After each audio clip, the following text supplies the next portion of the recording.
नमस्कार। India news के digital platform पे आप सभी का स्वागत है। मैं हूं किरण पांडे। आज मैं बात करने वाला हूं यमुना इस नदी की स्थिति के बारे में कि आज उसकी स्थिति कैसी है। मैं बताना चाहूँगा कि आपको कि उत्तराखंड के यमुनोत्री से यमुना नदी का उद्गम होता है और वहीं से जो गंगोत्री है वहाँ से गंगा नदी का उद्गम होता है। गंगा नदी की सहायक नदी के रूप में जो यमुना को जाना जाता है। लेकिन दोनों की नदियों में कितना अंतर है मैं आपको ये बताना चाहूँगा एक उदाहरण दे करके कि गंगा नदी में लोग स्नान करते हैं, आचमन करते हैं। वहाँ पर जब आते हैं तो अपने डब्बे में जो है भर करके घरों में ले जाते हैं, तमाम धार्मिक आयोजनों में उसका उपयोग करते हैं। लेकिन यमुना की स्थिति कितनी ख़राब है कि लोग उसमें पाँव डालने से भी कतराते हैं।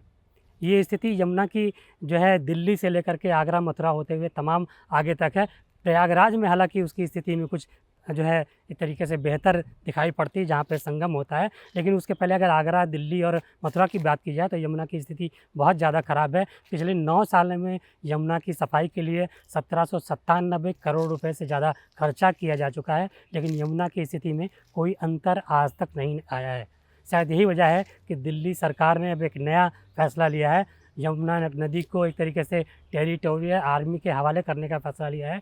टेरिटोरियल आर्मी जो है वो यमुना की निगरानी करेगी और उसके साथ ही साथ जो यमुना में तमाम कूड़े के डंपिंग ज़ोन बनाए गए हैं उन डंपिंग ज़ोन को हटाने की बात करेगी। उसके लिए लोगों को जागरूक करने की बात करेगी कि यहाँ पे डंपिंग ज़ोन ना बनाया जाए, कूड़े करकट यमुना में ना फेंका जाए। साथ ही साथ यमुना नदी में जो एक तरीके से खनन होता है अवैध रूप से, इस तरीके का अवैध खनन को भी रोकने का काम जो है वो टेरिटोरियल आर्मी करेगी। और साथ ही साथ जागरूकता करने का भी काम करेगी लोगों को कि आखिर यमुना नदी को जो है ये भी एक तरीके से धार्मिक नदी है, इसका भी उतना ही महत्व है जितना कि गंगा का महत्व है। इसको कैसे प्रदूषित रहने से बचाया जाए, इसको प्रदूषण मुक्त कैसे किया जाए, तो इस बारे में जागरूकता भी करेगी। तो इसको लेकर के टेरिटोरियल आर्मी फ़िलहाल दिल्ली में अपना जो है कामकाज शुरू करने जा रही है। अगर वहाँ पर इसका परिणाम अच्छा होता है तो अन्य जगहों पर भी जो है यमुना को टेरिटोरियल आर्मी के हवाले किया जाएगा। फ़िलहाल पायलट प्रोजेक्ट के रूप में जो है वो यमुना जो है दिल्ली में जो है वो टेरिटोरियल आर्मी के हवाले होने वाली है। अब देखने वाली बात होगी कि वहाँ पे इसका परिणाम क्या होता है।